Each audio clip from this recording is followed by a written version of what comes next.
para ipaglaban yung mga pangarap ko. Ikaw ang tumalikod sa pangarap mo, Jenny. You knew what you were doing.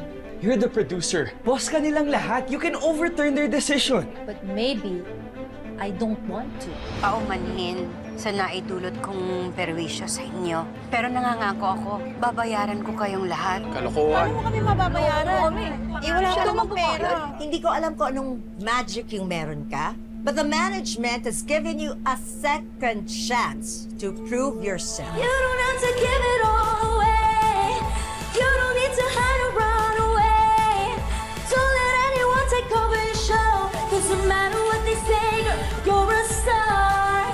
Is that Jenny? Siya kasi yung camper na umalis sa bootcamp. Evangelistas, apat dulong.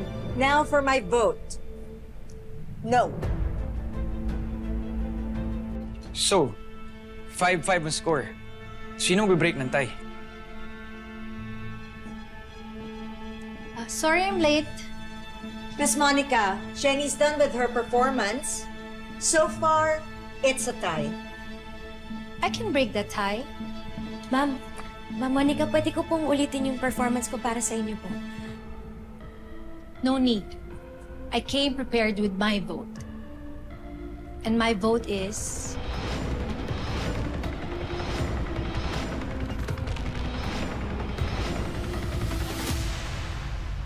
You stay and join the final shows. Thank you po, ma'am. Thank you po, Ma'am Monica. Thank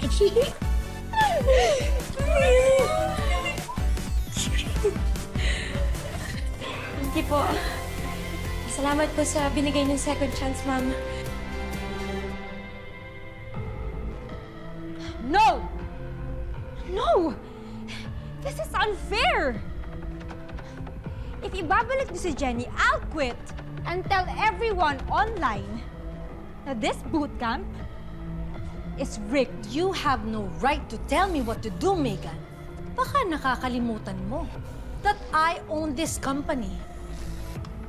Ako pa rin ang masusunod dito. If you want to quit, go ahead. As far as I know, you needed me more than I needed you. This is your second chance sa industriya na ito. After your former management dumped you, pinapaalala ko lang sa'yo.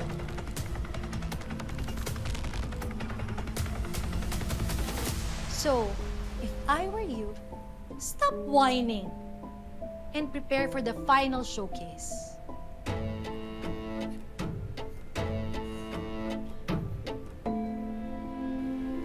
Ma'am Monica, salamat po sa binigay niyong second chance.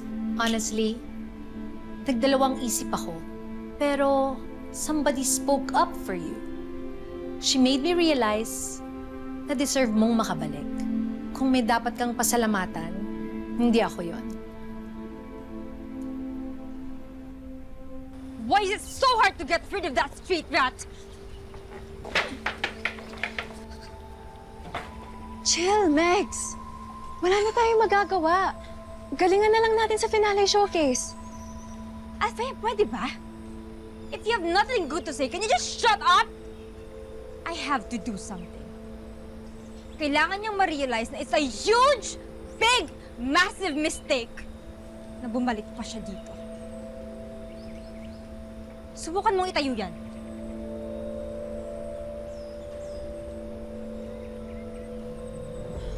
Ha? Pasok ka uli sa bootcamp? Opo, Papsi. May nag-back up po sa akin.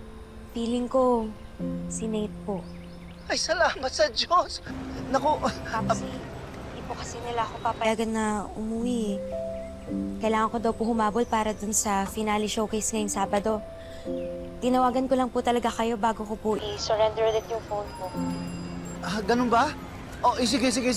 Sigurado ako matutuwa nanay mo dito sa balita na to. Papsi, kayo na lang po magsabi kay nanay, ha?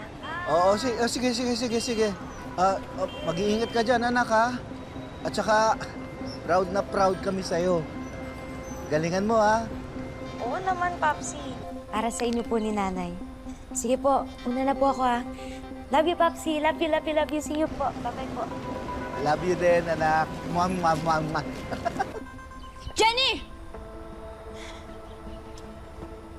Sana hindi ka nalang bumalik. Sana, sinamahan mo na lang yung filthy criminal mong mom sa loob ng kulungan.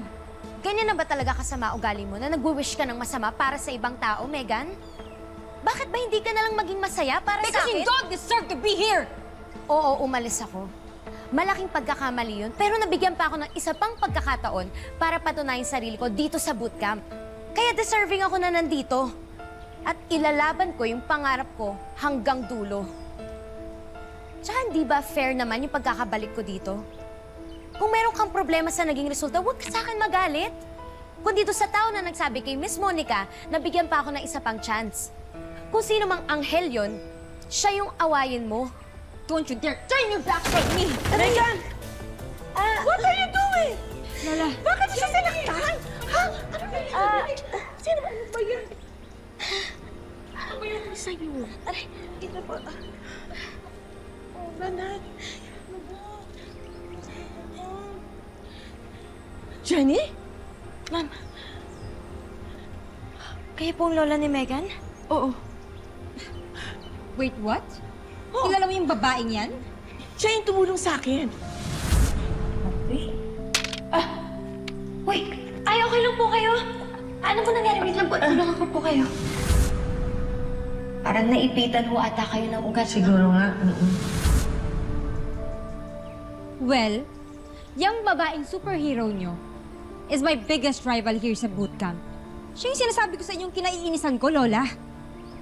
And I thought I already got rid of her nung lumabas siya sa bootcamp.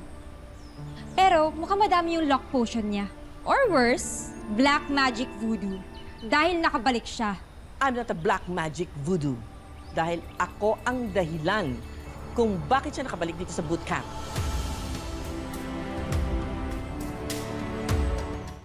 Kayo po? What do you mean na ikaw yung dahilan kung bakit nakabalik si Jenny sa bootcamp?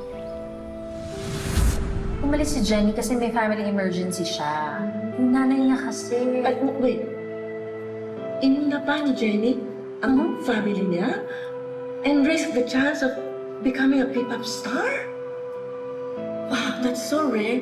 Para sa kabataan na maging family-oriented like my apo. And that's the character that every P-pop star should have. Parang kamarisan ng lahat, di ba? You know, kilala ko si Jenny. Mabait na bata yan. I think you should give her a second chance. Kayo po gumawa nun, Ma'am Amelia? You just ruined everything, Lola. Of all people, ikaw pa talaga yung magiging dahilan kung bakit masisira lahat ng diskarte ko dito sa bootcamp. Megan, And you! I'm sure you planned all of this.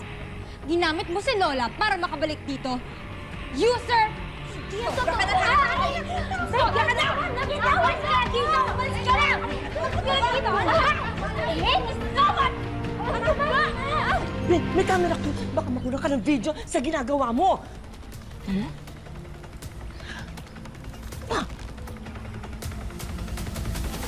Ma'am Amelia! Megan! Okay lang po kayo? Okay na. Okay na. I'm so sorry. Ako na humihingi ng pasensya sa ginawa ng apo ko, ha? Sorry din po, ah. Siguro po dahil po yun dun sa kompetisyon naming dalawa dito sa bootcamp, kaya gano'n na lang din po yung reaction ni Megan. Oo, may pagka-competitive nga si Megan. Pero alam mo, once you get to know her, mabait naman siya eh. Katulad mo rin. Kaya sana ma-resolve yung mga issues niyo, ha?